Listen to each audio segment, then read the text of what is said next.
Dahil aabuti ng pagtatapos ng 19th Congress ang impeachment trial ni Vice President Sara Duterte, kine-question ni Senator-elect Tito Soto kung pwede nga ba itong maitawid sa 20th Congress.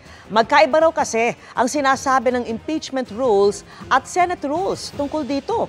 Nakatutok si Tina Panganiban Perez.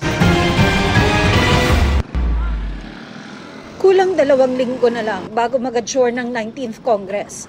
At sa June 2, ipipresenta na ng House Prosecution Panel ang Articles of Impeachment laban kay Vice President Sara Duterte sa Senado.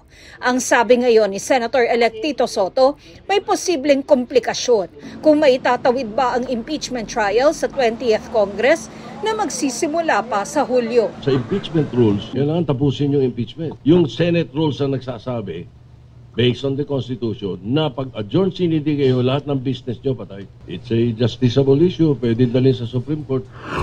Pero sabi ng isang impeachment prosecutor, ang trabaho lang nila sa pagpapasa ng batas ang natatapos at hindi ang responsibilidad nila sa impeachment. Hindi natatapos ang isang impeachment proceeding na nakahain na sa Senado. At ihambing natin ito sa isang kaso sa korte. Once a case is filed with the trial court, the judge may retire, the judge may get promoted, but the case stays on with the trial court. Hindi na di-dismiss ang kaso just because napalitan ang mga judges.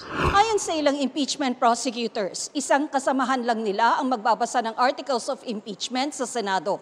Tumanggi silang pangalanan nito. Pinag-aaralan pa ng impeachment prosecutors kung babasahin ba ang buong impeachment complaint o kung magbibigay na lang ng summary sa kada article of impeachment. Sabi ni Defensor, hindi rin kailangang present ang lahat ng 11 impeachment prosecutor sa presentation ng Articles of Impeachment sa Senado. Karamihan din anya sa mga tumestigo sa mga pagdinig sa Kamara ay nasa listahan nila ng witnesses. Para sa GMA Integrated News, Tina Panganiban Perez, nakatutok 24 oras.